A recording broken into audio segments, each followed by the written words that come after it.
got plugged into this right here. I had one hope, and that hope was that this movement uh, isn't like so many movements that I've seen before, which are like, you ever go to somebody's house and you knock on your door and you hear this real loud bark, oh, oh, and you like, man, I was gonna go in there, and then the owner opens the door and you like, yo, I ain't trying to come in here with the dog, and then they tell you that the dog is 80 years old, has no teeth, 3 legs, 2 of them arthritic, things like that there. So that was my hope. I was hoping that this movement was not like so many movements in the past that had a lot of bark and no bite. It seems that in our community there is a lot of that. Me, for people that know me, they know that I'm an action person. I don't do a lot of talking, a lot of speaking, a lot of begging, as I call it. I'm an action person. Um, Brother Lee touched on some of the things about me. I'm a professional fighter. Been a professional fighter since 2002. Been on TV 6, 7 times. Pay-per-view, ESPN. Won 2 belts, 2 titles. Um, so I'm an action person. Did some things in my past. Never too an innocent person, I would say. Always was, it was needed. Never been in the gang, things like that there. But there was a few things that I wanted to touch on. Um, One thing that I don't see, or 2 things that I don't see. I don't see a lot of men in the audience. And that's a sad thing because I think that a lot of things in our community start with the men. And as y'all can all see that it's not a lot of men, in the audience. Um, a lot of women. And when I say too many women, I don't say that in a bad way, but it's not a lot of men. This thing should be filled up with our men. Um, I don't use the term black. I use the term brown. And there's a reason for that. And to me, black has no identity. Um, Through my travels throughout the world, I've been around the world. And through my travels, I found out who I am and what I am and what my family is, etc. And so I don't use the term black. But there are not enough men, and it starts with the men in our community. I have 2 sons. One son, he's 19. He thinks that he's a man. We'll get into that in a little bit. My other son is here with me, 6. Me and my son, we have a thing that we do. In any event that my sons act up, we have a thing, hit the gut. It's their choice. They act up, hit the gut. You can choose head, you can choose gut. And then daddy will handle that. For sure. We don't do belts, we don't do stitched cord, we don't do sticks, we don't do none of these things. Head and gut. And I always tell my sons that in the event that you think that you are a man, before I feel that you are a man, all you have to do is prove it to me. And how you prove it to me is you can go out, big yard, I have a big backyard, very, very big. Big backyard, and me and you, and if you show me that you are a man, before I consider you a man, I'll let you be a man. I'll let you do whatever it is you want to do. If you want to smoke weed, if you want to drink, if you want to steal, you want to rob, whatever it is you want to do. But you got to first show me and prove to me that you are a man. So I had this issue with my 19-year-old son. So we went into the yard, and I told him, show me do it, man. At the end of the day, he was on the ground hollering and screaming, I ain't no man. I ain't no man. Story doesn't stop there though. Over the weekend, I talked to him and let him know that, me myself, I was raised without a father, without a mother in my life.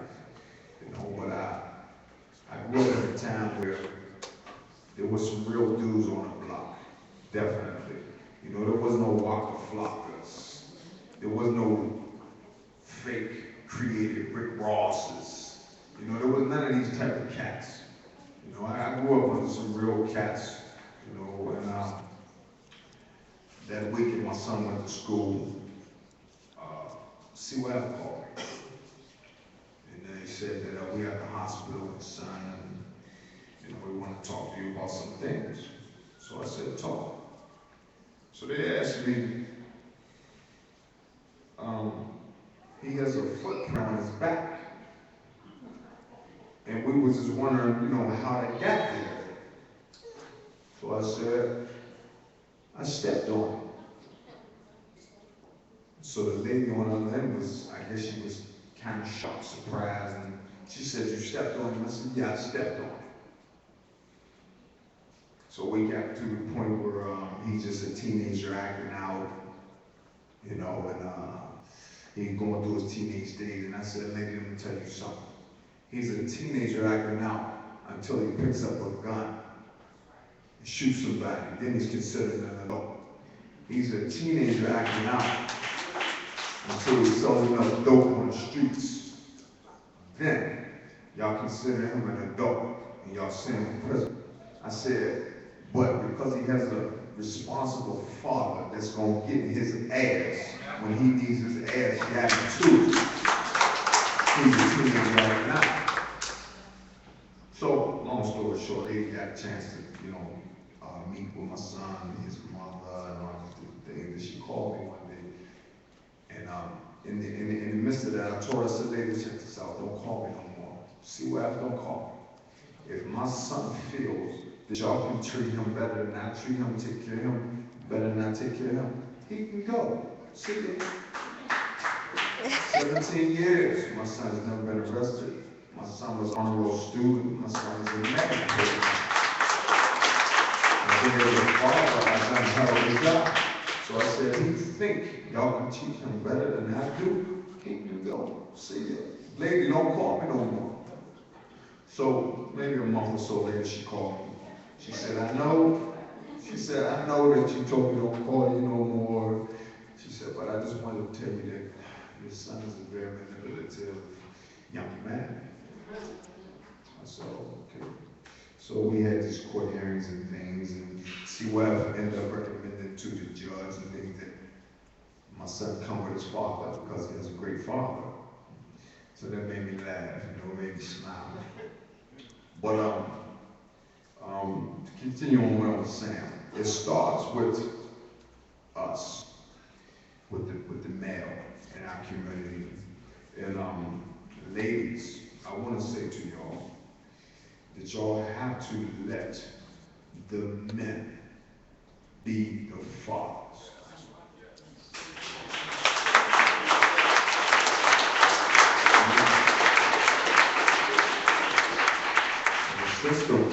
The system is designed to suppress the brown-skinned male. I went through the child support thing, did all that, and take hell care of my sons.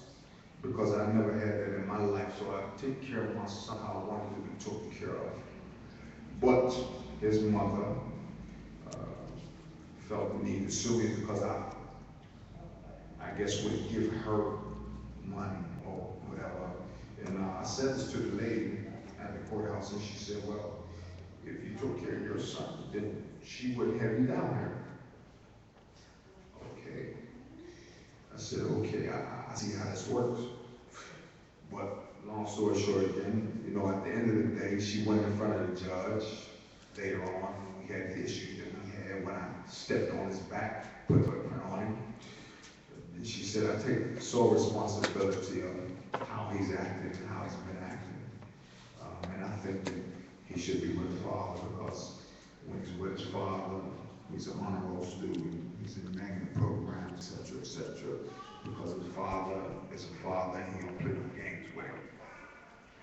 So, in saying that to my men and to the ladies, it starts with the brown male.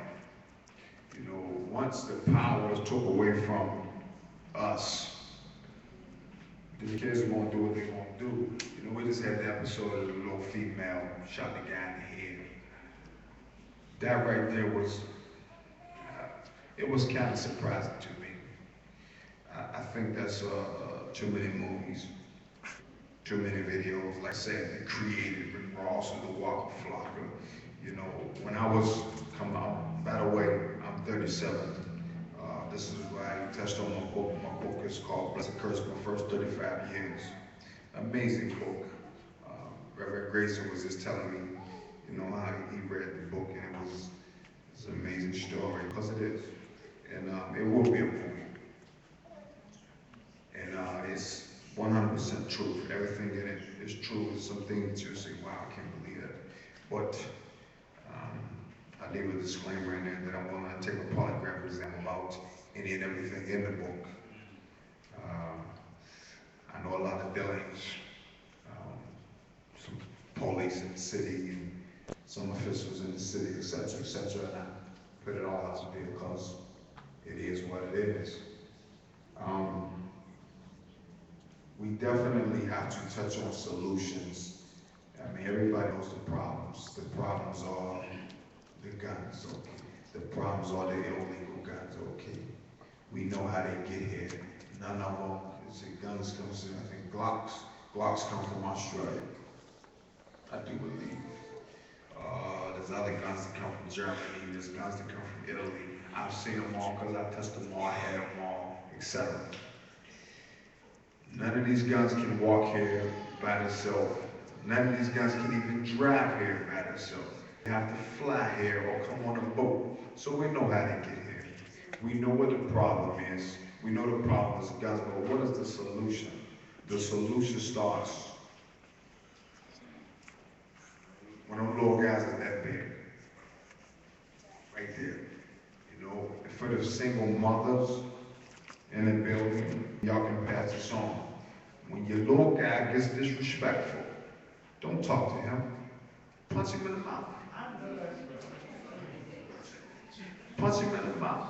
Just like that. As soon as he's back talk to you, you say something to him, you say, take the trash out. That's a big one. Take the trash out. Don't say it no more. You don't take the trash out.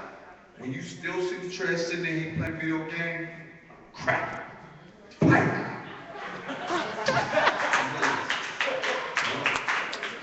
That's a solution to the problem. You know, that is the solution right there. Crack it. You know, this one day I said that I'm gonna start a class to teach women how to raise, single women how to raise a single man. I said I'm gonna do it. Because a lot of women ask me, you know, what should I do? Because they know I fight, they know we train kids at the gym and all the other things. They ask, what should I do, you know, with my little guy when he does this or when he don't do that? And I say, punch him in the face. This one day, everything is cool, everything is fine. And I love you and I love you too, Mom. Yeah, and then just sucker punch him. Bang! Y'all laughing, but check it, I'm gonna tell you something. One thing he will do, he'll start to look at you different. And he'll be like, damn, my mom is crazy as hell. This is how I will start to feel, my mom crazy. Maybe about 2-3 times, I guarantee you, when you ask him to do something, it's done instantly. He be playing video game, him and his boy, yeah. You say, take the trash out. Man, pause, hold up. I guarantee you. So when it starts here, when they're a little guy, when he gets older, whatever mom says, it's all love. You know, and me and my sons, my mom and then my mother touch on this respect thing. And they say that my son shouldn't fear me the way they fear me. Okay,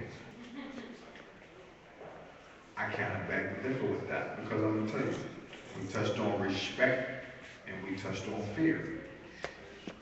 My oldest son, he told his mother, he stand on top of the steps, she told him to do something. He said, F you, baby, ran out the door.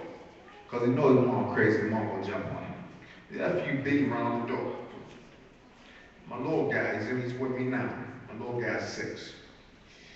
His mother has to call me for certain things because he asks why when he questions these things. So as soon as she said, I'm calling your dad, he calls me Baba. Baba means father in Swahili language. He said, I'm calling you Baba. My son instantly straightens up, instantly. But I still get the, well, they should be scared of you. I said, well, they respect you. And you call me. So if they respect you and they respect me, then I guess nothing will get done. My sons will fear me, for sure. So when you create this fear in these children, this is what keeps them on the straight and narrow because you have so many influences going on in the world today. You know, and I know this is about this gun violence and etc. But we know what the problem is. What is the solution? Me, myself, personally, I think that right now, this era right now, what's going on right now, to me, it's a lost cause. You know, it's a lost cause because there are so many illegal guns out there. There's even guns that are untraceable. I mean, I've seen guns, guys with cases, the gun come back unknown. How does a gun do that? We don't make them. We don't produce them. We don't ship them. We don't do none of these things. How does a gun come back untraceable? So, you know, that's an easy question to answer right there. All these things are by design. Just recently, and I gotta share this with you. Just recently, they passed a law that convicted felons cannot wear bulletproof vests, possess body armor, etc. Now, in the Constitution, Second Amendment, a citizen of the United States has a right to bear arms. But they took that away from a person if he's a convicted felon. Okay, we can understand why, some things. But now, this person can't even protect himself with body armor because they made that against the law if you're a convicted felon. So when you look at these things, you gotta understand that this is all bad design. It's all bad design. You know, you have people to come and speak and they want to say these things, etc. Again, let's point out the big picture here. It's all bad design. Guns don't fly here, they don't drive here, they don't get made here. None of them say made in the US of A. None of them. Not the best good ones anyway.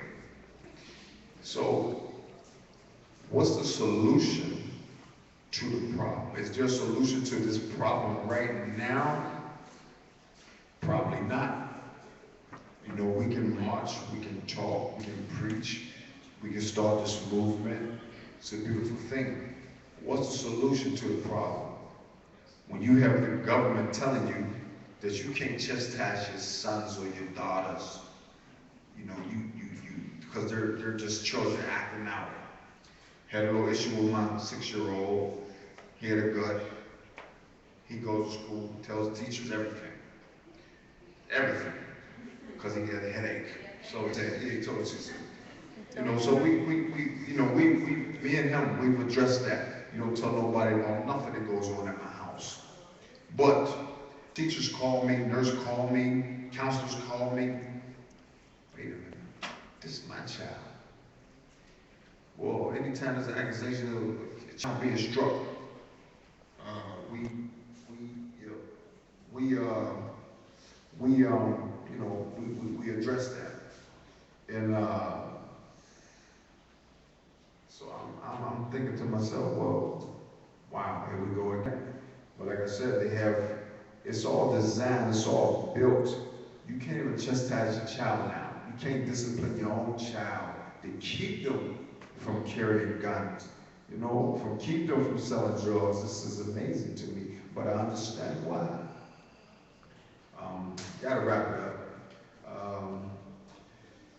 As I was saying to you about the gym thing and the boxing, they have sign-ups for the Gym of Future Champs. I'm assuming that it's back on the table. Anybody that has a boy or girl, I really don't know their age limits or age startups for that particular age, but I do know that the amateur events and things like that, they can start at 8 years old. So that's the key thing there, right there. We have to address the solutions. We know what the problem is, but we have to address the solution. The solutions, I don't know. You know, I don't know, but this is what we have to address. Thank you.